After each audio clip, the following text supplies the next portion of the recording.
ঠোঁটজোড়া অসম্ভব পছে তন্নির। ওড়নার আঁচলে লুকানো মুষ্টিবদ্ধ হাত দুটো পছে। ডান হাতের 5টি আঙুল বেশ জোরে সোরে ধরে রেখেছে ছুরিখানা। দ্রুতবেগে পদার্পণ করছে পঞ্চদশী এই নারী।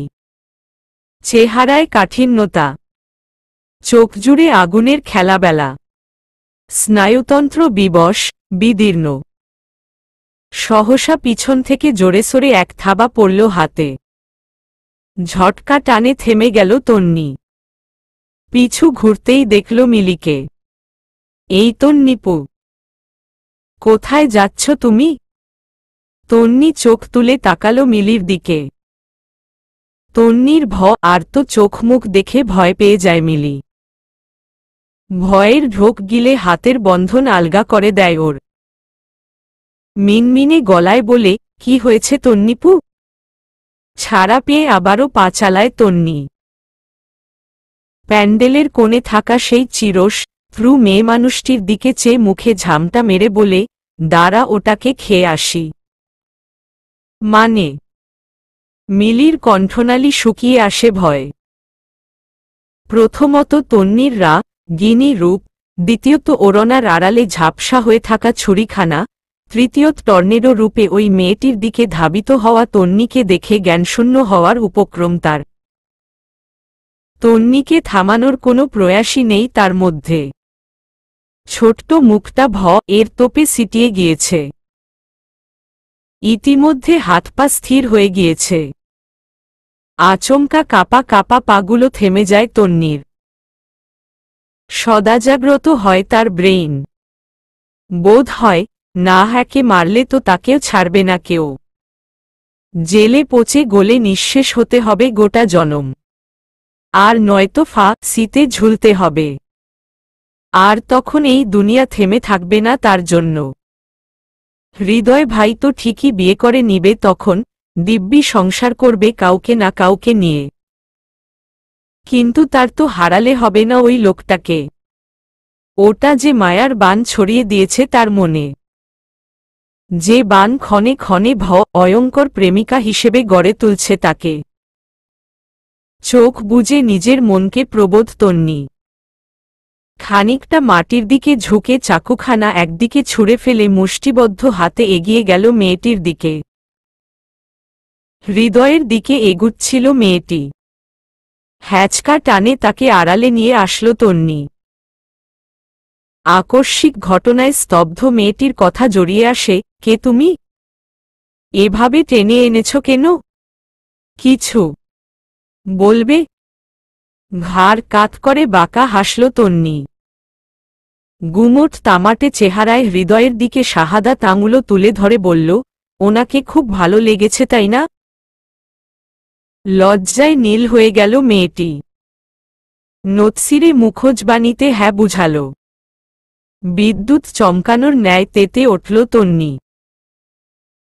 আঙুল শাসিয়ে ধমকালো, লজ্জা করে না একটা বিবাহিত ছেলের দিকে নজর দিতে? অবাকের চূড়ায় পৌঁছে গিয়েছে অগ্রে থাকা মেয়েটি। যা তার ভাবমূর্তি দেখেই বোঝা যাচ্ছে, বিবাহিত মানে? ললাটের শিরাসমূহ ফুঁসে উঠল তন্নির। আগের থেকেও গাঢ় হল রাগ, একটা দামড়া মেয়ে আবাল বিবাহিত বুঝো না? ফিডার খাও হে? মেয়েটি হ্যাং হয়ে দাঁড়িয়ে আছে। রীতিমতো অবাকও হচ্ছে। চিনা নেই জানা নেই হুটহাট অচেনা একজন থেকে এগুলো কি শুনছে সে? তাও আবার সে বয়সে বড় হবে ওর থেকে। অথচ ওই মেয়ে কোনো দামই দিচ্ছে না তাকে। কি একটা অবস্থা! কণ্ঠ খাদে নামিয়ে বলল মেয়েটি, হোয়াট ননসেন্স! আর হ্যাঁ, ওনাকে দেখে তো বুঝাই যায় না বিবাহিত উনি। তন্নি বাঁকা হাসল। রক্তলাল চোখগুলো বৃহৎ আকার করে বলল, he is my husband. So be careful. ট্যারাবাঁকা হাসল মেয়েটি। উপহাসের স্বরে বলল, তুমিও বিবাহিতা? এটুকু একটা মেয়ে, হাউ ফানি! রাগে রিরি করে উঠল শরীরটা। 15 বছর শেষ হয়ে যাচ্ছে তার, অথচ এই মেয়ে তাকে এটুকু বলল। হুহ, এতদিনে হৃদয় ভাই কাছে ডাকলে বাচ্চার মা হয়ে যেত সে। তবে বাস্তবে এখনো বাচ্চার মা হতে না পারলেও কল্পনায় কিন্তু সে দাদি হয়ে বসে আছে। আর এই মেয়ে বলে কি? তন্নি ভালো করেই জানে এই মেয়ে তার বড়, তবুও বয়সটাকে পাত্তা না। তুইতুকারি আরম্ভ করল ক্রুদ্ধ হয়ে, এই মেয়ে আমাকে তোর এটুকু মনে হয়? মেয়েটিও ছাড়ে না, পাল্টা তীর ছুঁড়ে, এই বেয়াদব নেংটি বাচ্চা একটা, হো এল্ড ইউর ল্যাঙ্গুয়েজ। বেয়াদব শব্দটা কর্ণগোচর হতেই চেঁচিয়ে উঠল তন্নি। টাল সামলাতে না পেরে 5 আঙুলের থাবা সিয়ে মেয়েটির ত্বকে। মেয়েটিও ছাড়ল না। নিমিষমাত্রেই দুজনের মধ্যে দুর্দমনীয় সংগ্রাম বেঁধে যায়। দুজনের ধস্তাধস্তি, চুলি আর চিল্লাচিল্লিতে প্যান্ডেল ছেড়ে বেরিয়ে আসলো সবাই। রিপন কষিয়ে থাপ্পড় মারে তন্নির গালে। ভরা সমাগমে অপমানে চোখ ভিজে আসল তন্নির। তার 2 হাত টেনে ধরে হিড়হিড় করে টানতে টানতে ভিতর বাড়িতে নিয়ে চলে রিপন। পিছু পিছু নাফিজা, শাহানাও আসল। চেঁচাতে চেঁচাতে চিলেকোঠার ঘরে এনে ছুঁড়ে ফেলল তন্নিকে। বাইরে থেকে দরজা লাগিয়ে বৃহৎ এক তালা ঝুলিয়ে ছিটকিনিতে স্টাইলে বসে কানে ইয়ারফোন গুজে ফুল সাউন্ডে গান লাগিয়ে লিরিক্স মিলিয়ে ঠোঁট নাড়ছিল তোহা। ভিগি ভিগি সার কোপে মে তেরা ইন্তেয়ার কারো, সানাম রে তু মেরা সানাম হুয়া রে। হঠাৎ চিল্লাফাল্লায় ফোন সাইডে ফেলে রেখে দৌড় মারে সিঁড়ির দিকে। বিকটাকার রের তানবলীলা চৌধুরী বাড়িতে। ফারুক আহমদ চৌধুরী সোফায় বসে আছেন। রিপন মাথার 2 পাশে খামচে ধরে চেঁচাচ্ছে। সাদাফ অতিথিদের সামলাচ্ছে। তন্নির সঙ্গে ঝামেলা হবার পর মিকে কান্নায় চলে গিয়েছে সেই মেয়েটি। নিঃসন্দেহে চৌধুরী বাড়ির বদনাম রটবে এবার। জামশেদ মেয়েটির বাবার কাছে কল করে সবকিছুর জন্য ক্ষমা চেয়ে নেয়। তবুও যা শোরগোল হয়েছে এতক্ষণ আশেপাশের মানুষ সব শুনেছে। বনানী এলাকার বিলাসবহুল উচ্চমর্যাদা সম্পন্ন একটি পরিবার হল চৌধুরী পরিবার। আর সেখানে সে বাড়ির মেয়েই কিনা অতিথির অমর্যাদা করেছে, ব্যাপারটা যেন মানা যাচ্ছে না। পরিবারের প্রতিটা সদস্য নিশ্চুপ দর্শকের মতো দাঁড়িয়ে আছে, রিপনকে থামানোর সাহস তাদের নেই। তোহা যা বুঝল খুব গুরুতর কাণ্ড বাঁধিয়ে ফেলেছে তন্নি। কিন্তু কিসের জন্য করল এমনটা? তন্নি তো এমন না, কখনোও তো খারাপ আচরণ করে না কারো সাথে। তাহলে ওই অপরিচিতাকেই বা কেন আক্রমণ করল? এমন কি করেছে সে? সকলের মাঝে সোফা ঘেঁষে রংচোটা বদনে দাঁড়িয়ে থাকা হৃদয় ভাইয়ের দিকে চোখ পড়ল তোহার। আচ্ছা, কোনোভাবে এখানে হৃদয় ভাই জড়িত নয় তো? হ্যাঁ, এটাই হবে হয়তো, আর না হয় তন্নি এত ক্ষেপে যাওয়ার কথা নয়। মস্তিষ্কে চাপ প্রয়োগ করতেই সমাধান মিলল, হয়তোবা মেয়েটা তন্নি আর হৃদয় ভাইয়ের মাঝখানে ঢুকার চেষ্টা করেছিল। তোহা ঠোঁট গোল করে কার্বন ডাই অক্সাইড ছাড়ল। কারণ তো শব্দ করল বিরক্তিতে। উফফ, মাঝে মাঝে কি যে করে না এই মেয়েটা। কেমন যেন উদ্ভ্রান্ত হয়ে যায়। কোনো কম্প্রোমাইজ করতে জানে না, তখন এত জেদি হয়ে ওঠে। ওর এই জেদ না জানি আরো কি কি ঘটাবে সামনে। কিন্তু সব জায়গায় কি আর জেদ চলে? এর এই অস্বাভাবিক জেদের কারণে বাড়িটার মান ডুবল শেষে। মেঝেতে হাত পা ছড়িয়ে বসে আছে তন্নি। দিন এসে রাতে মিলেছে সেই কখন, রাতও 10টার ঘরে এসে পড়েছে। অথচ কাকপক্ষীতেও একবার খবর নিতে আসল না তার। কোনো দুপুর থেকে বসে আছে এই ঘরে, অসহ্য লাগছে। নাকমুখ কুঁচকে চারিধারে চোখ ঘুরালো তন্নি। পুরো ঘর ধুলোবালিতে মাখামাখি। একধারে একটা ভাঙা সাইকেল পড়ে আছে। মেঝেতে ছড়িয়ে ছিটিয়ে পড়ে আছে ইঁদুরে খাওয়া কাগজের টুকরো। তার উপর আবার মাকড়সার জাল বিছিয়ে রয়েছে সর্বত্র। পরিচর্যাহীন থাকায় কেমন একটা ভ্যাপসা গন্ধও বিরাজমান এই ঘরটিতে। দুহাটুর মধ্যবর্তী স্থানে মুখ ডুবালো তন্নি। বয়স কম হলেও যথেষ্ট বুঝদার আর বুদ্ধিমতী সে। তবুও কি করে যেন অনাকাঙ্ক্ষিত ওই ঘটনা ঘটিয়ে ফেলল তখন কিছুই মাথায় আসছে না। হৃদয়ের ক্ষেত্রে কোনো ছাড়াছাড়ি করতে পারে না সে, যার দরুন এত কিছু হয়ে গেল। তখন মেয়েটার হৃদয় ভাইয়ের দিকে তাকানোগুলো সহ্য করতে না পেরে নিজের নিয়ন্ত্রণ হারিয়ে ফেলেছিল সে। কিন্তু এখন নিজেকে আহাম্মক মনে হচ্ছে তন্নির, কি ভুলটাই না করল। সত্যিই দুপুরের অপরাধী কর্মের জন্য স্বীয় বিবেকের কাছে বারংবার লজ্জিত হচ্ছে সে। তখন ওরকম করাটা পুরোই অনুচিত হয়েছে। নিজেকে শান্ত রাখা দরকার ছিল। তাহলে আর এভাবে বন্দী হয়ে থাকতে হতো না। অথচ যার জন্য এত কিছু সেও একবার দেখতে এলো না তাকে।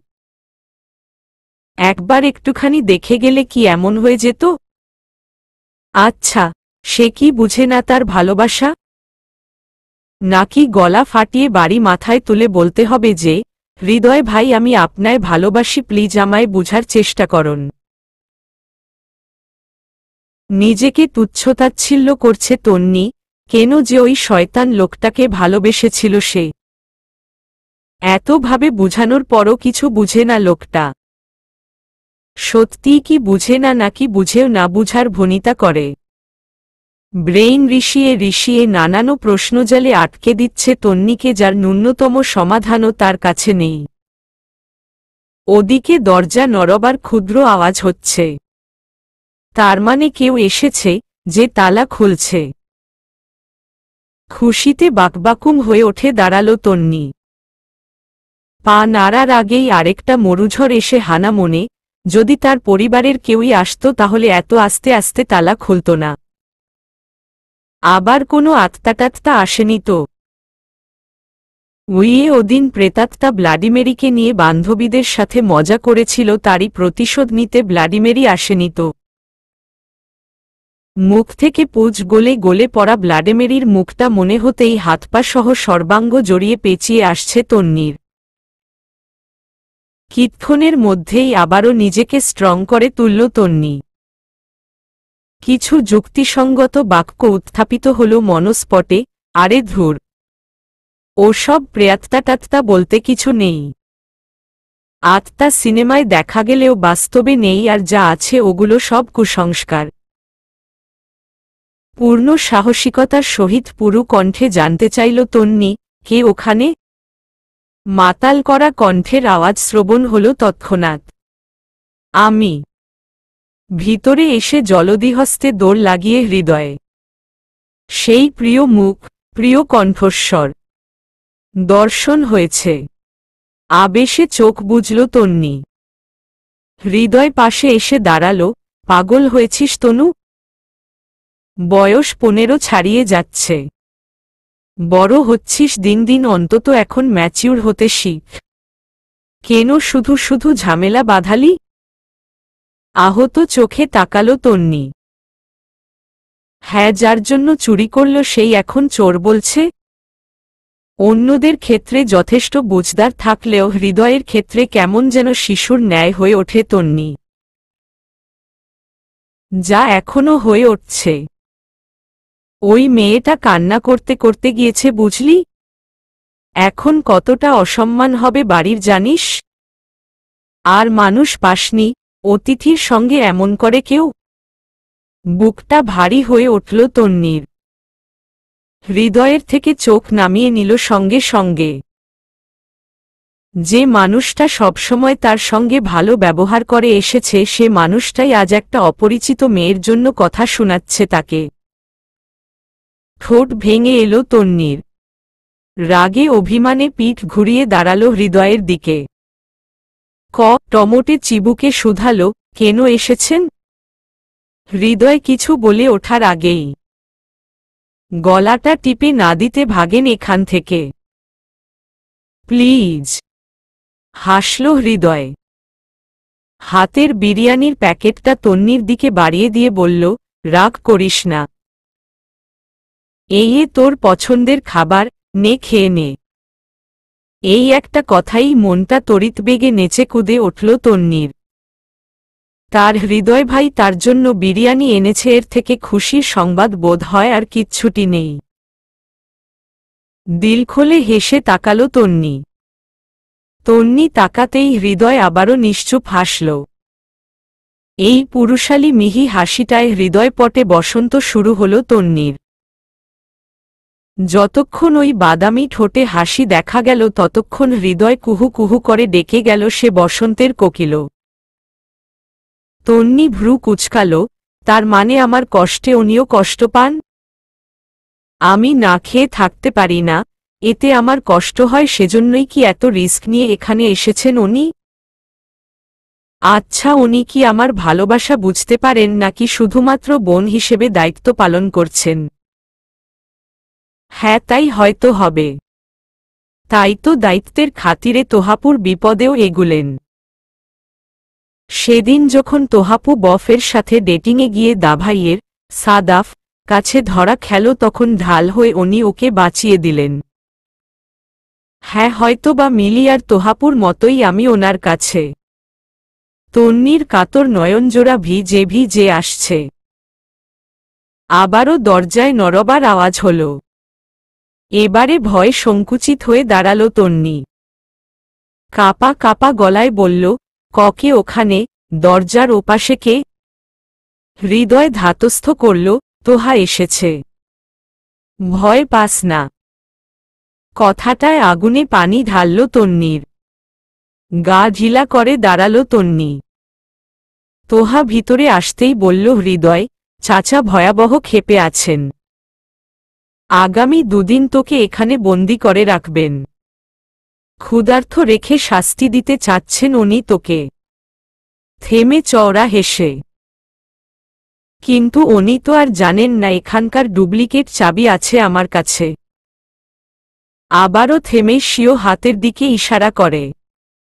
আমি আবারও কাল রাতে আসব। এখানে যা খাবার আছে সকালে আর দুপুরে হয়ে যাবে তোর। আর হ্যাঁ, তোহাকে এখানে এনেছি যেন তুই ভয় না পাস। ফজরের আজান পড়লেই সুযোগে বেরিয়ে যাবে ও। তারপর আবারও রাতে আসবে আমার সঙ্গে। মাথা দুলিয়ে ঠোঁটের কোনায় হাসি মাখিয়ে স্বীকৃতি তন্নি। হৃদয় ডাকল, এই শুন। হুম। যদি চাচা আসে এই দুদিনে তো ক্ষমা চেয়ে নিবি। যেভাবেই পারিস কেঁদে কেটে বুঝাবি তোর ভুল হয়ে গিয়েছে, আর হবে না এমন। থেমে হেসে হেসে, দরকার হয় কেঁদে কেটে জলের পুকুর বানিয়ে দিবি। না হয় বাড়ির যা মানহানি হয়েছে এতে করে চাচা আরও শাস্তি বাড়িয়ে দিতে পারেন তোর। তন্নি রাজি হল। আচ্ছা, গেলাম। খেয়ে নে। কণ্ঠস্বরটা কেমন যেন কাদো কাদো শোনাল হৃদয়ের। হৃদয় ভাই কি কান্না করছে? কিন্তু কেন? আমার জন্য নয়তো? আমি বন্দি বলে নয়তো? আকাশ পাতাল ভাবছে তন্নি। হৃদয়কে কিছু জিজ্ঞেস করার সাহস হল না। আর কি বা জিজ্ঞেস করবে? চলে যাচ্ছে হৃদয়। তন্নির ক্ষুদ্র মন কেঁদে উঠল। যা আড়ালেই রয়ে গেল।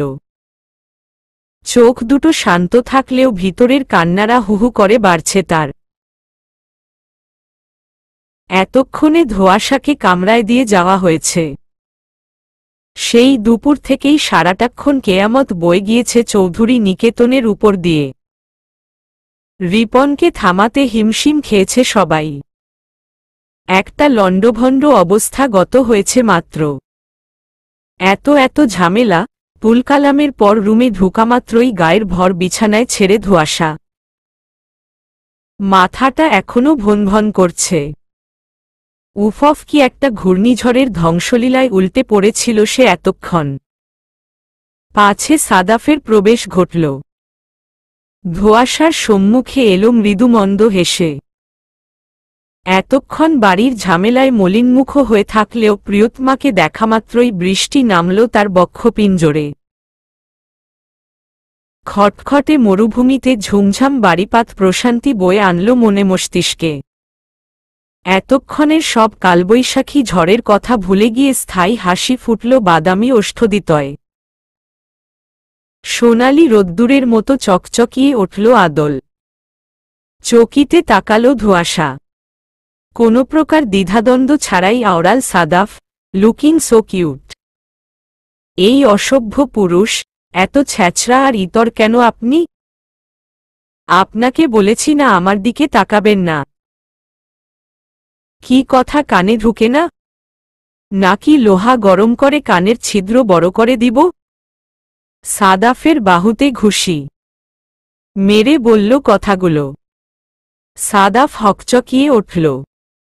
এতক্ষণের সব রোমান্টিক মোডটাকে ডিভোর্স দিয়ে টানটান হয়ে দাঁড়াল। ভরা সমাগমে এভাবে নির্লজ্জের মতো তাকিয়েছিলেন কেন তখন? এখন কি এই মেয়ে এসব নিয়েও ঝগড়া করবে নাকি? ভ্রুযুগল গুটিয়ে আসলো সাদাফের। চোখা দৃষ্টিতে বলল, আমার বউয়ের দিকে আমি তাকাতেই পারি। This is my wish. গরম হয়ে উঠল ধোঁয়াশা। হাতের বালা দুটো খুলে একদিকে ছুঁড়ে ফেলে দিয়ে বলল, বউ মানে? You rubbish. কোনো বউটও নই আমি আপনার, ওকে? দন্ত পিষে এলো সাদাফের। ভিতরে ক্ষোভ দমিয়ে রাখতে পারল না আর, একদম চুপ। অনেক হয়েছে আর নয়, আর একটা সাউন্ড করেছ তো মুখ সেলাই করে দিব একদম। থেমে ঘন ঘন কয়েকবার নিঃশ্বাস ছেড়ে আবারও। তোমার মতো আজাইরা নই আমি, বুঝেছ? দুপুর থেকে পরিস্থিতি সামলাতে পাগলের মতো ছুটাছুটি করেছি এখান থেকে ওখানে। যাও ফ্যাচ ফ্যাচ না করে ঘুমাও গিয়ে, আর আমাকেও ঘুমোতে দাও, যত সব। ধোঁয়াশার মুখবয়বে রাগ স্পষ্ট হল। ফুটতে থাকল টকবক করে। বেহুদা দ্বিরুক্তি করল না আর। কপাল গুছিয়ে ভ্রু গুটিয়ে বসে পড়ল বিছানায়। ততক্ষণে সাদাফও শুয়ে পড়েছে ফ্লোরে। ওর এমন গাছাড়া ভাব দেখে আগের থেকেও অত্যাধিক ফুসলে উঠল ধোঁয়াশা। আধা ঘণ্টা পর দুই একবার এপাশ ওপাশ করে সাদাফের ঘুমিয়ে যাওয়া নিশ্চিত করে ফোনের ব্রাইটনেস কমিয়ে স্ক্রিনের টিমটিম আলোয় পথ ধরে সুধীর নৈশব্দে গুটি গুটি পায়ে ছাদে আসল ধোঁয়াশা। ছাদের রেলিং ঘেঁষে দাঁড়িয়ে ফোনের প্যাটার্ন টেনে ডাটা অন করে মেসেঞ্জারে ঢুকল। টুং করে আওয়াজ হল মেসেজের। জানপাখি নিকনেম দেওয়া আইডির মালিকের কাছে কল করল ধোঁয়াশা। কয়েকবার রিং হবার পর ফোন তুলল ব্যক্তিটি। ওপাশ থেকে কণ্ঠ ভাসল, হাই বেবি। লাজুক হাসল ধোঁয়াশা, হ্যালো। কি করো বেবি? ছাদে দাঁড়িয়ে আছি। তোমায় খুব মিস করছি Tasan. Same to you baby. চিন্তা করো না বেবি, খুব শীঘ্রই লন্ডনে নিয়ে আসব তোমায়। সত্যি? এক সমুদ্র খুশিতে। হুম। তা তুমি ওই চৌধুরী বাড়িতেই থাকছ? আর কি করব জান। আপাতত এটাকেই আশ্রয়স্থল ভাবতে হবে তাই না? সবার সাথে বউ বউ অভিনয় করছি। তারপর একই দিন ফুরুত করে উড়ে চলে যাব তোমার কাছে, কেউ কিচ্ছুটি বুঝতেও পারবে না। শয়তানির হাসি দিয়ে। Well done. একদম আমার মনের মতো কাজ করেছ বেবি। হুম। ফোনের স্ক্রিনে ঠোঁট ডুবিয়ে। তা বেবি ঘুমোবে না? এই এখন? হুম, যাও যাও। চেহারাটা অন্ধকার হয়ে এল ধোঁয়াশার। তোমার জন্য রিস্ক নিয়ে ছাদে এলাম আর তুমি ঘুমিয়ে যেতে বলছো? হুম। কই আগে তো কখনো এভাবে বলনি, এত রাত জেগে কথা বলতাম তখন। আহা বেবি, শুধুই কষ্ট পাচ্ছ। আচ্ছা রাখলাম, থাকো। আরে এই বেবি। লাইন কেটে ফোন সুইচ অফ করে রেলিং ঘেঁষে বসে পড়ল ধোঁয়াশা। যে ছেলেটা সবসময় তার সাথে রাত জেগে কথা বলতো সে দুদিনেই এত পাল্টে গেল। এমনকি ইদানিং কথা বলারও কোনো আগ্রহ নেই তার। কল করলেই শুধু ব্যস্ততা দেখায়, অজুহাত গুছায়। কান্নারা দলা পাকিয়ে কণ্ঠনালী বেদ করে ফেলেছে। ক্ষীণ শব্দে আর্তনাদ করে উঠল ধোঁয়াশা। ছাদের দরজার আড়ালে দাঁড়িয়ে থাকা সাদাফ ইয়াসির চৌধুরী ক্রূর হাসল। তন্দ্রাহীন থাকায় ধোঁয়াশার পিছু নিয়েছিল সাদাফ। এতক্ষণ পর হাসি ফুটল তার অধরে। নিজের স্ত্রীকে পরপুরুষের জন্য আবেগ ঢালতে দেখে গা পিত্তি জ্বলে উঠল তার। তাছাড়াও স্ত্রীরূপী ওই নারীটিকে নিজের পরিবারের লোকদেরকে ঠকাতে দেখে নিরতিশয় রাগে দেওয়াল খামচে ধরে আওড়াল, খুব বেশি উড়ে গিয়েছ বউ। তোমার স্বামী ততটাই খারাপ, মানুষ তাকে ঠিক যতটা ভালো মনে করে। কিভাবে অতি বৃদ্ধি পাওয়া পাখনা কেটে শুইয়ে দিতে হয় তা তোমার স্বামীর ভালো করেই জানা আছে। প্রস্তুত থাকো জানেমান। তোমার উড়াউড়ি শেষ এবার। কুল। আগামীকালকেই এর একটা বিহিত করে ছাড়বে Sadaf Yasir Chowdhury. This her challenge. আম্মার অসুস্থতার সুযোগ নিয়েই তো এত উড়ছ তাই না? কিন্তু যখন আম্মাই আর থাকবে না তখন? সিঁড়ি বেয়ে নেমে এসে বসার ঘরে পায়ের উপর পা তুলে বসল সাদাফ। অন্ধকারাবৃত জায়গাটা ভারী হয়ে উঠল তার বাঁকা হাসিতে। রোদ্দুর বেশ নির্দয়। সূর্য ঊর্ধ্বে উঠবার সাথে সাথে তাপাংশ বাড়ছে। বাড়িতে এখনো গুটি কয়েক অতিথি রয়ে গিয়েছে। খুব করে ভুল স্বীকার করে বন্দি দশা কাটিয়েছে তন্নি। রিপন এতটাই রাগী যে মেয়েকে নাকে ক্ষত দেওয়াতে বাধ্য করেছে শেষমেশ। তন্নি পুরো বাড়ির সামনে নাকে ক্ষত দিয়ে অন্যায় স্বীকার করে চিলেকোঠার বাইরে পা দিয়েছে। না হলে রিপন যা রেগেছিল মেরাই ফেলত তাকে। ইস, নাকে ক্ষত দেওয়া কত একটা লজ্জাকর। লজ্জায় অপমানে দুতলার করিডোরে গুটি গুটি পায়ে হাঁটছে তন্নি। অন্যদিকে সাদাফের বিয়ের আজ 3 দিন চলছে। ভাইয়ের বিয়ে উপলক্ষে স্কুল থেকে 3 দিনের ছুটি এনেছিল তন্নি, যা আজই শেষ। হস্তদ্বয়ের আঙুল মুচড়ে মুচড়ে কালকে থেকে আবারও স্কুল যেতে হবে ভেবে হাহুতাশ করছে তন্নি। পড়ালেখা একদমই ভাল লাগে না তার, তবে একটাই স্বপ্ন, ঢাবি। ওই ঢাবিটার জন্যই এখনো পড়াশোনা কন্টিনিউ করছে সে। না হলে কবেই ছেড়ে দিত ওসব। ইশকে যে এই পড়াশোনা নামক বিরক্তিকর সিস্টেমটা আবিষ্কার করেছিল, এর তো গলা টিপে দিতে ইচ্ছে হয়, ইচ্ছে হই ওই লোকটাকে ধরে এনে থাপড়ে থাপড়ে বেহুশ করে দিতে। যত সব ফালতু লোক ফালতু সিস্টেম চালু করে দিয়ে গিয়েছে আর এর ফল ভোগ করতে হচ্ছে অন্যদেরকে। ইশ যদি এই পড়াশোনাটা না থাকত তবে এই বয়সে বাবা মা নিশ্চয়ই পাত্রের খোঁজ করতেন। আর তখনই পাত্র হিসেবে হৃদয় ভাইকে চেয়ে নেওয়া যেত। তন্নি প্লাস হৃদয় সমান তন্নিদয়ের সুন্দর একটি সংসার হতো। বছর পেরুতেই দুজনের একটি ছানা জন্মাত। ইশ কতই না ভালো হতো। ভাবতেই বুকের টিপটিপ আওয়াজ বাড়তে থাকল তন্নির। ফর্সা মুখটা লজ্জায় লালনীল হয়ে উঠল। বুকে 2 হাত রেখে লজ্জা লজ্জা ভাব নিয়ে দেওয়াল ঠেসে দাঁড়াল তন্নি। এই ব্যাপারগুলো ভাবতে এতটাই লজ্জা লাগে না যে নিজেকে নতুন বউ মনে হয় তখন। মনে হয় যেন বাসর ঘরে বড় ঘুমটা টেনে বসে আছে সে। আর তারই দিকে এগুচ্ছে হৃদয় ভাই। এগুচ্ছে পবিত্র ছোঁয়া এঁকে দিতে। ধোঁয়াশা বেরোচ্ছিল নিচতলার উদ্দেশ্যে। রুমের ডোর পেরিয়ে অর্থমাথা অবধি আঁচল টেনে সামনে কদম ফেলবে সেই সময় দেখতে পায় এক কোণে দেওয়াল থেকে গুটিসুটি মেরে দাঁড়িয়ে থাকা তন্নিকে। ওর চোখ দুটো খিচে রাখা, ঠোঁটের চারিপাশে প্রগাঢ় লজ্জার হাসি। রোমান্টিক ভাবনার অতলে তলিয়ে আছে মেয়েটা। এত বড় বড় চোখ করে সেদিকে তাকালো ধোঁয়াশা। মুখের সামনে ডান হাত নিয়ে খুক করে কেশে উঠল একবার। হকচকিয়ে উঠল তন্নি। এ কি ভাবি যে! না জানি উনি কখন এসেছেন, কখন থেকে দেখছেন আমায়। কি না ভাববে এখন। চটপট জিভ দিয়ে ঠোঁট ভিজিয়ে সোজা হয়ে দাঁড়াল তন্নি। ধোঁয়াশা হাসল তা দেখে। কাছে এসে বাহুতে আলতো থাপ্পড় মেরে বলল, তার স্বপ্নে কার সঙ্গে রোমাঞ্চ করা হচ্ছিল ননদিনী? ডিস্টার্ব করলাম না তো? তন্নি লাজুক হাসল, না না, ডিস্টার্ব কেন করবেন? উত্তর পেলাম না কিন্তু।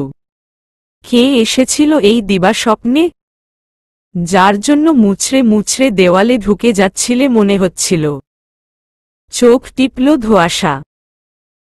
ভাবিদের সাথে সব শেয়ার করা যায় ভেবে এখনই সব গড়গড় করে সব বলে দিচ্ছিল তন্নি।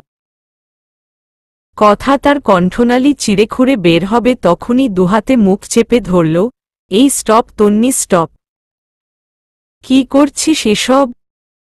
এখন তুই সব ওনার কাছে শেয়ার কর আর উনি গিয়ে তা দাভাইকেও শুনিয়ে দিক তাই তো। শুধু শুধু খাল কেটে কুমির এনে নিজের সর্বনাশ করিস না, কামান। থামো প্লিজ থামো। ভাবতে ভাবতেই জিহ্বা পর্যন্ত ওঠে আসা পুরো কথা গিলে ফেলল তন্নি।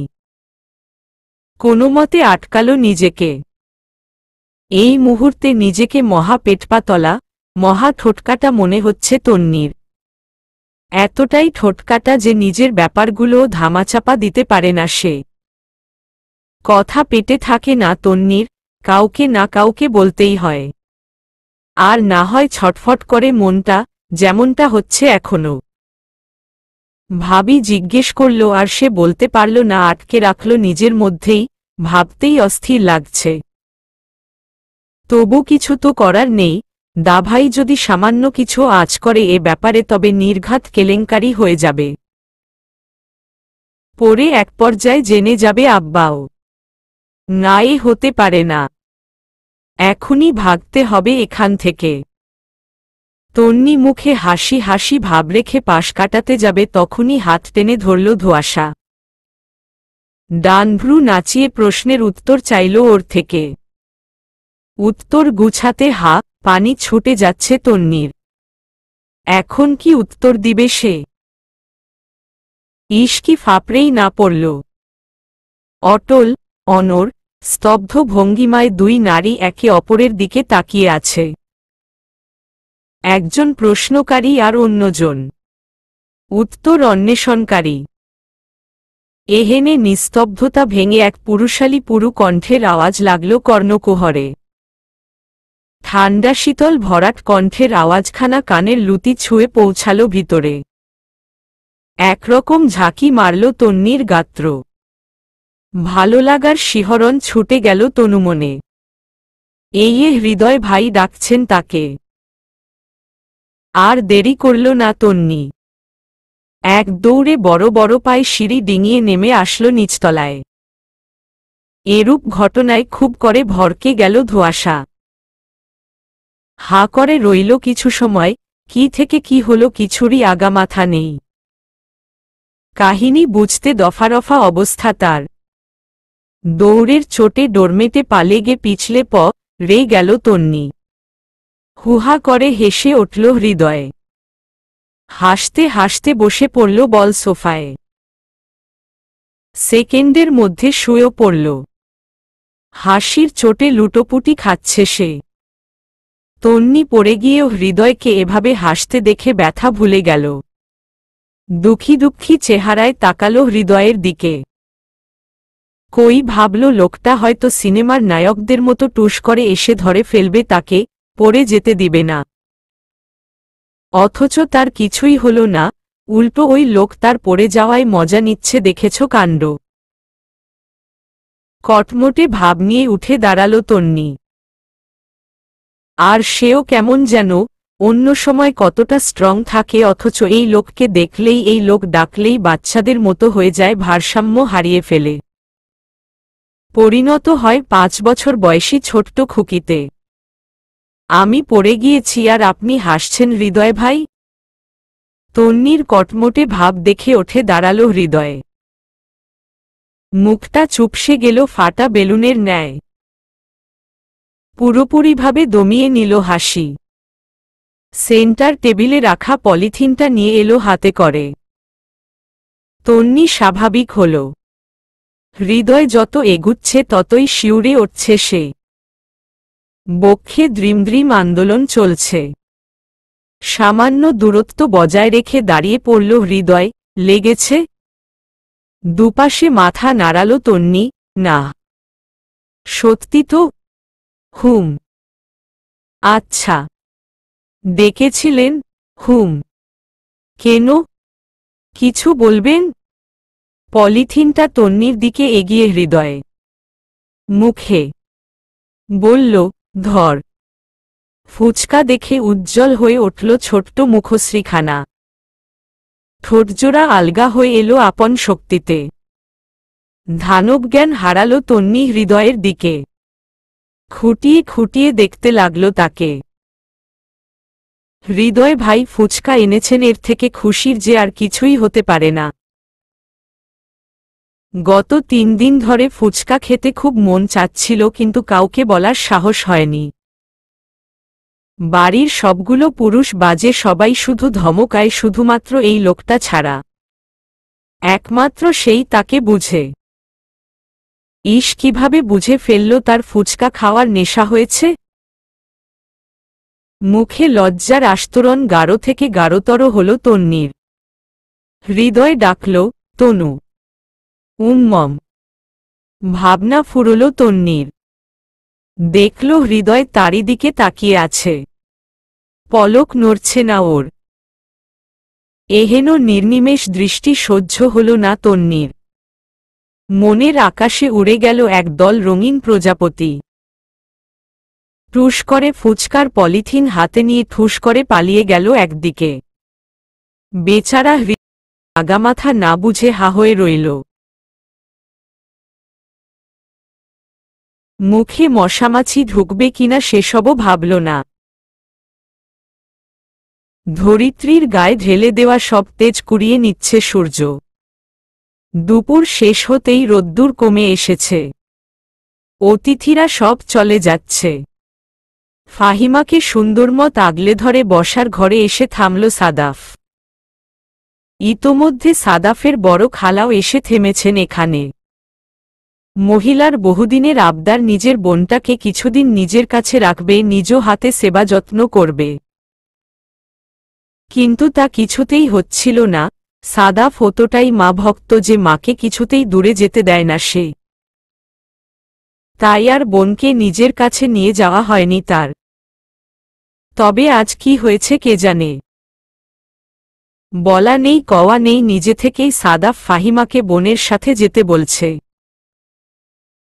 শুধু এটুকুই না, নিজের হাতে তাকে প্রস্তুত করে বসার ঘর পর্যন্ত নিয়ে এসেছে, এখন শুধু গাড়িতে তুলে দেবার বাকি। পরিবারের সকলে দাঁড়িয়ে আছে এখানে। এই ঘটনায় স্তব্ধ বনে প্রত্যেকটা মানুষ।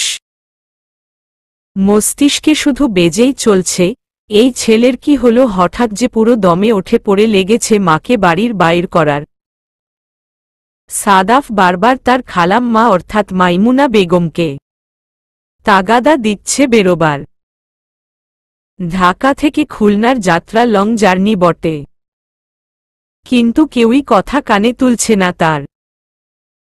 টু শব্দটিও করছে না, হুঁশ হারানোর মতো করে কেমন যেন চেয়ে আছে নিস্তব্ধতায় আবিষ্টের মতো।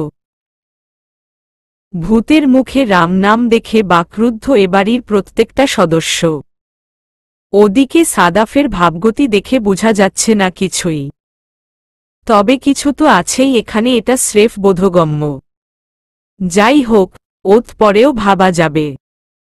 মাইমুনা বোনকে নিজের কাছে নিয়ে যেতে পারবে জেনেই আনন্দে মাতোয়ারা। ক্রস্তবেগে ফাহিমার সব জিনিসপত্র লাগেজ গাড়িতে তুলতে নিয়ে যায়। সেই সাথে সাদাফ ও ফাহিমাকে ধরে ধরে এনে গাড়িতে বসায়। বিলম্ব না করে ড্রাইভার ড্রাইভ করা শুরু করল। শীষ বাজালো সাদাফ, খালাম্মা আম্মাকে 2 মাস রেখে দিও এবারে, এটাই কিন্তু সুযোগ পড়ে আর পাবে না। মাইমুনা একবার গাড়ির জানালা দেয়, হাত নেড়ে টাটা জানিয়ে অগাধ হাসিতে বলে, আচ্ছা আচ্ছা, গেলাম বাবা। যে ছেলে মাকে একদিনের বেশি দুদিন না দেখলেই নিজেকে এতিম ভেবে নেয়, সে 2 মাস এতটা দূরে থাকতে বলছে মাকে, ব্যাপারটা যেন মানাই যাচ্ছে না। সকলে হা হয়ে চেয়ে আছে সাদাফের দিকে। গাড়ি চোখের আড়াল হতেই বিহবলিত ফারুক এসে টেনে ধরল সাদাফকে। সন্দিহান দৃষ্টিতে বলল, হঠাৎ কি হলো তোমার? এত ভালো হলে কি করে? বাড়িশুদ্ধ লোক উপস্থিত এখানে। এতক্ষণে আরও কয়েকজোড়া চোখ তাক হয়েছে সাদাফের দিকে। সাদাফ একবার উপস্থিত সকলের মধ্যে থাকা ধোঁয়াশার দিকে চোখা দৃষ্টিতে তাকাল, তারপর বাবার দিকে তাকিয়ে ভারী গলায় আওড়াল, দেখতে থাকো বাবা, আজ থেকে 2 মাস অনেক কিছুই দেখবে। এই ছেলের কথার মাথামুন্ডু কিছুই বুঝল না ফারুক। খানিক রাগান্বিত ভাব নিয়ে বলল, কি বলছো ক্লিয়ার করো। তুমি তো এভাবে ঘুরিয়ে পেঁচিয়ে কথা বলো না, হঠাৎ কি হলো? ফিচলে হেসে সাদাফ বাবার বাহুতে কোমল স্পর্শ এঁকে দিয়ে বলল, ও কিছু না আব্বা। খালামণি আম্মাকে নিতে চাচ্ছিল বহুদিন ধরে, তাই ভাবলাম বিয়ে উপলক্ষে যেহেতু উনি সশরীরে আমাদের এখানে উপস্থিত আছেনি, তা নিয়ে যাক না আম্মাকে, রেখে দিক মাস 2-1। বাকি সবাই কিছু না বুঝলেও সাদাফের বাচনভঙ্গি কেমন যেন অন্যরকম ঠাউর করছে ধোঁয়াশা। নির্ঘাত এই লোক কোনো কুমতলব আটছে না, এখন থেকে সতর্ক থাকতে হবে। চোরা চোখে বাবার পিঠ আঁকড়ে হেঁটে চলা সাদাফ ইয়াসির চৌধুরীর দিকে চেয়ে আছে সে। বসার ঘরে বল সোফায় বসে টিটেবিলে পা রেখে ফোন টিপছিল হৃদয়ে। সাদাফ বাইরে থেকে এল কেবল। পাঞ্জাবির হাতা ফোল্ড করতে করতে বসার ঘরে পা দিল। সেদিকে তাকিয়ে দাঁত কেলিয়ে হাসল হৃদয়ে। হৃদয়কে এভাবে নিজের দিকে তাকাতে দেখেই বুঝে গেল সাদাফ, এই বাদাইমা কিছু তো বলবেই, এখন নির্ঘাত মান সম্মানের ফালুদা বানিয়ে ছাড়বে। এখন একটু টিভির সামনে বসে নিউজ দেখার ইচ্ছে চেপেছিল মনটায়, কিন্তু সামনে বসে থাকা ঠোটকাটাটাকে দেখে মেঘের দেশে শোষো করে উড়ে গেল সব ইচ্ছে। হৃদয়ের দিকে তাকিয়ে হাসির উত্তরে মুখে হাসি টেনে পাশ কাটাতে লাগল সাদাফ। রুশ করে সামনে এসে দুহাত দুই পাশে ছড়িয়ে বাঁধা হয়ে দাঁড়াল হৃদয়ে। দুই পাশে ঘন ঘন মাথা নাড়িয়ে বুঝাল, না না, এখন যাওয়া চলবে না তোর। এই রে, আচ্ছা বিপদে পড়া গেল তো। ভ্রু কুচকে কি হয়েছে জানতে চাইল সাদাফ। হৃদয় আবারও দাঁত কপাটি খুলে হাসল। সাদাফ ভ্রু গুটিয়ে বলল, তুই কিন্তু আমায় ইপটিজিং করছিস হৃদয়ে। হুহা করে হেসে উঠল হৃদয়, ইপটিজিং? তাও আবার তোকে? হুম। এই তুই কি মেয়ে? তা তো তুই জানিস। বিস্তর হাসিতে ঠুস করে এসে সোফায় গড়াগড়ি খেল হৃদয়ে। চোখ টিপে বলল, তুই মেয়ে হলে কিন্তু সত্যিই আমি তোকে ইপটিজিং করতাম দাভাই। সকাল বিকেল সন্ধ্যা ইপটিজিংয়ে ভরিয়ে দিতাম তোকে। চোখমুখ কুচকালো সাদাফ, এই তুই না একজন পুলিশ অফিসার? বাংলাদেশ সরকার কি জানে তার একজন অফিসার কতটা ভয়াবহ ইপটিজিংকারী? তোর তো এখন কঠোর সাজা পাওয়া উচিত। হ্যারাসমেন্টের দায় জেলের ঘানি টানা উচিত। হাসি দীর্ঘ হল হৃদয়ের। কি মনে করে যেন হাসি থামালো আবার। ঝটপট সাদাফের কাছ ঘেঁষে দাঁড়াল। ঠোঁটের ভাঁজে লুচুমার্কা হাসি দুলিয়ে ভ্রু নাচিয়ে বলল, বউ রেখে এভাবে ঘোরাঘুরি করছিস কেন দাভাই? এখনো তো 3 দিনও হল না বিয়ের। আমি হলে ঘোরাঘুরি তো দূর, টানা 5 দিন রুমের দরজাই খুলতাম না। আচ্ছা, ফাসাদে ফেসে গিয়েছে সাদাফ। মুখোজবাণীতে কিছু না বললেও মনে মনে অসহায়ের মতো আওড়াল। কি করে বুঝাই তোকে ভাই, কিলাকিলি আর থুতু ছুড়াছুড়ি ছাড়া আমাদের আর এখনো কিছুই হয়নি।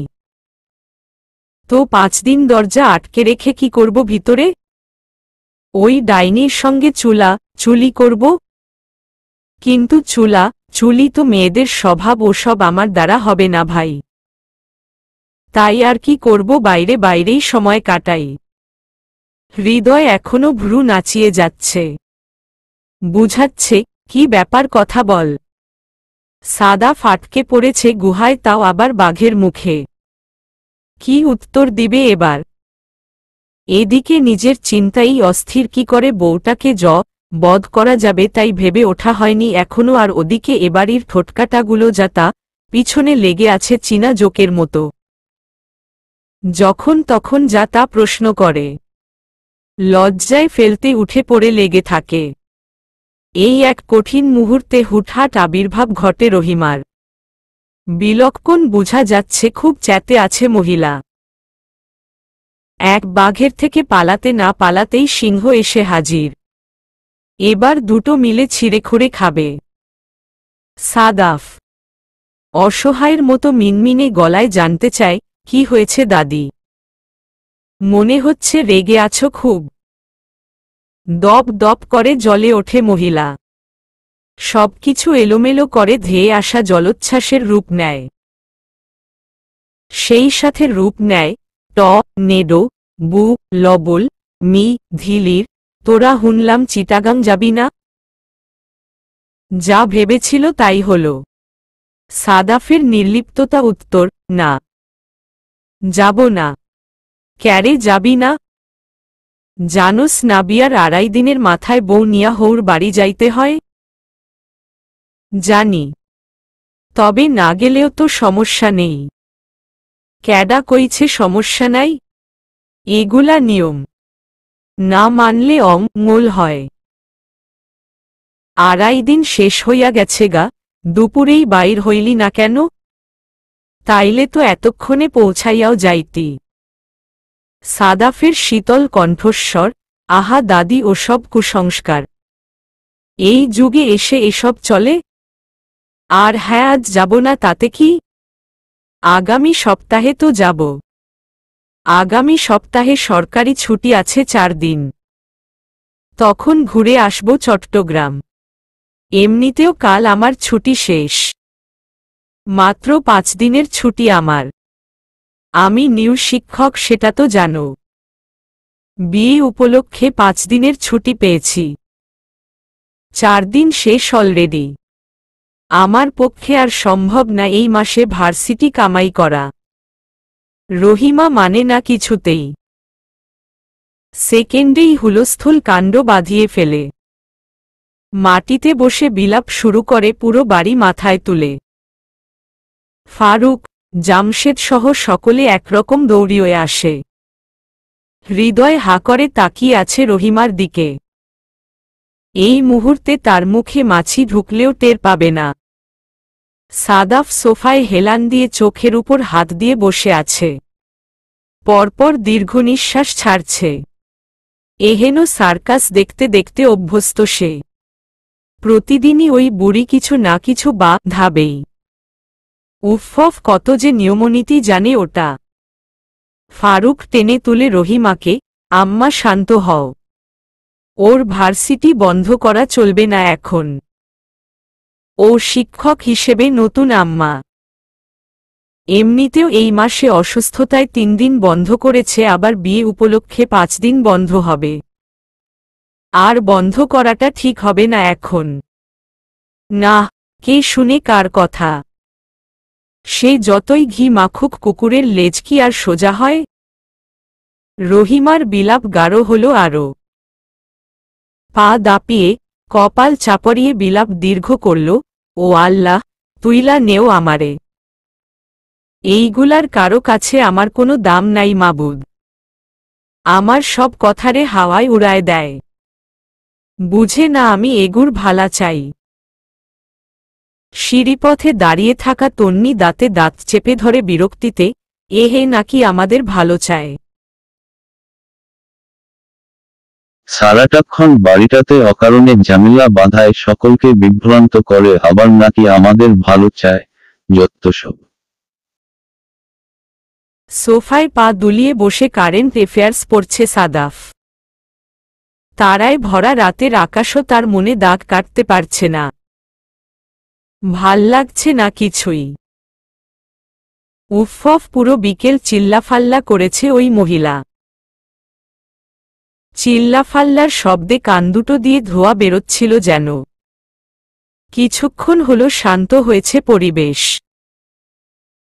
তাই বিরক্তি কাটাতে বই হাতে নিয়ে বসেছে সে, ওই আর কি যদি বিরক্তি ভাবটা কাটে আর কি। ধোঁয়াশা গুটি গুটি পায়ে নেমে আসলো নিচতলায়। সাদাফকে খেয়াল না করেই ল্যান্ডলাইনে কল করল। ওপাশ থেকে কাঙ্ক্ষিত ব্যক্তি ফোন তুলতেই চোরের মতো নিজের পিছনটা একবার দেখে উচ্চারণ করল, হ্যালো, তাহসান। তাহসান শব্দটা শোনামাত্রই বিতৃষ্ণায় ক্ষোভ আকাশ ছুল সাদাফের। তোরাক করে ওঠে, ধূপধাপ কদম ফেলল। রাগ সপ্তমে পৌঁছে আছে তার। তোর এত বড় সাহস, আমার বাড়িতে দাঁড়িয়ে আমার চোখের সামনে একটা পরপুরুষের সঙ্গে যোগাযোগ করিস? কথাটা বলে আর অপেক্ষা করল না, হিংস্র হায়নার মতো তেড়ে এসে ছিনিয়ে নিল ধোঁয়াশার ফোন। লাইন কেটে দিয়ে ধোঁয়াশার গালে শক্তপোক্ত এলো থাপ্পড় সাদাফ। ক্রোধে ফুঁসছে তার চোখা নাক। গালে হাত রেখে জোরসড়ো হয়ে দাঁড়ালো ধোঁয়াশা। পুরো গালটা অবশ হয়ে পড়েছে তার। মাথাটা ঝিমঝিম করছে। ব্যথায় টনটন করছে দাঁতের মাড়িও। মনে হচ্ছে যেন থাপ্পড়ের চোটে প্রত্যেকটা দাঁতের গোড়া আলগা হয়ে গেছে। পাঞ্জাবির কোনায় চশমা মুছতে মুছতে ওয়াশরুমের দিকে যাচ্ছিলেন ফারুক আহমদ চৌধুরী। হঠাৎ ছেলের অতি বাড়াবাড়ি কর্মকাণ্ডে থেমে দাঁড়ান চৌকাঠেই। কয়েক সেকেন্ড ভাষাহীন হয়ে দাঁড়িয়ে জোরালো ধমক ছুড়েন সাদাফের দিকে, এ কি করলে তুমি? নতুন বউয়ের গায়ে হাত তুললে? তুমি না একজন শিক্ষক, এই তোমার শিক্ষা? ছি, কত ভালো ভাবতাম তোমায়। আর তুমি? সাদাফ ঘুরে তাকালো, সঙ্গে ধোঁয়াশাও। মুহূর্তেই নাফিজা, মিলি, তন্নিও হাজির। সকলের চোখে মুখে চিন্তা উপচে পড়ছে। এ কি, কেন সে এভাবে মারল নতুন বউকে? নাফিজা এসে আগলে ধরে ধোঁয়াশাকে। ধোঁয়াশা কিছুই বলে না, চুপচাপ মাথা নুয়ে উপরে উঠে যায়। ওদিকে সকলে মিলে ঘিরে ধরে সাদাফকে। জেরা করতে থাকে ক্রমশ, যেন সে কোনো বড় ধরনের ক্রাইম করে ফেলেছে আর এরা সবাই সিআইডি অফিসার। কেন ওকে চড় মারলে? কি করেছ ও? কারো প্রশ্নের দিকে কর্ণপাত করছে না সাদাফ। তার দৃষ্টি স্থির হয়ে আছে দুতলার করিডোরে হেঁটে চলা ধোঁয়াশার দিকে। তার চুপচাপ চলে যাওয়া ভাবাচ্ছে সাদাফকে। এই মেয়ে এত সহজেই মেনে নিল ব্যাপারটা। কোনো টু শব্দ পর্যন্ত করেনি। মনে মনে কোনো ফন্দি টন্দির ছক পাচ্ছে না তো আবার? এই মেয়ে ও সহজে ছাড়বার পাত্রী নয়। কিছুর তো ছক পাচ্ছেই। ওর এই চুপচাপ থাকা নিঃসন্দেহে বড় কোনো ঝড়ের পূর্বাভাস। এতক্ষণে বাদবাকি সবাইও দখল করেছে বসার ঘর। সকলের একই প্রশ্ন। অতিষ্ঠতায় সবাইকে ঠেলে সরিয়ে একদিকে ছুটে বেরিয়ে যায় সাদাফ। চলবে।